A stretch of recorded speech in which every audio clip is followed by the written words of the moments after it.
விஜய வந்து கண்ணா பின்னான்னு இடுமானம் கார்த்தி இது வரைக்கும் யாரையாவது ஒருமையில பேசி நீங்க பாத்திருக்கீங்களா?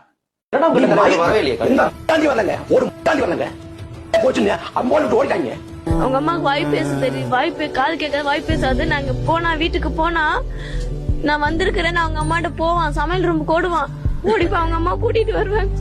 அப்படி அப்படி குழந்தை நான் விட்டுட்டு இருக்கேன்.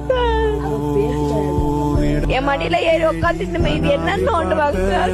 இப்ப மடியில உட்காரத்துக்காக இல்லைங்க சார், தூக்கி வச்சு கொஞ்சத்துக்கு கை சார். நான் சார் 1.5 வயது குழந்தைக்கு மாலை போட போனப்ப மாலை போட முடியாம திணறி அழுதுட்டு நகர்ந்து வந்தேன். எனக்கு வலிக்குது. நீ என்ன பண்ண? அவசர அவசரம் ஓடுகாடி பையனே ஓடுற. எதுக்கு ஓடுற?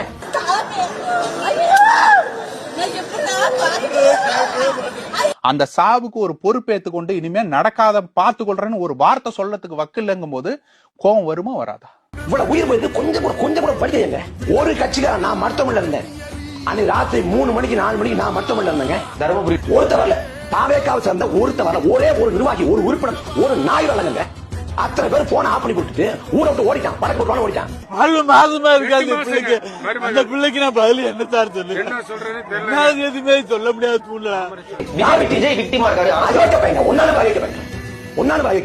மனசாட்சி இருந்தா ஜோடிய போனா, மனசாட்சி இருந்தா நான் இத்தனை நேரம் கொடுத்திருக்கேன். இத்தனை ஆண்டுல நான் ஒருத்தரை உரிமையில பேசல. எனக்கு அவ்வளவு வழியா இருக்கு. ரத்தம் கொதிக்குது. இல்ல கோவம் வர்றது நியாயமான கோவமா இருக்கலாம். அதுல ஒண்ணு மாற்று கருத்து. ஆனா இஷ்டத்துக்கு வார்த்தையை விடுறது வருங்க. அப்படிதான் வரும். தரக்குறைவா பேச வரும். கண்டிப்பா வரும்.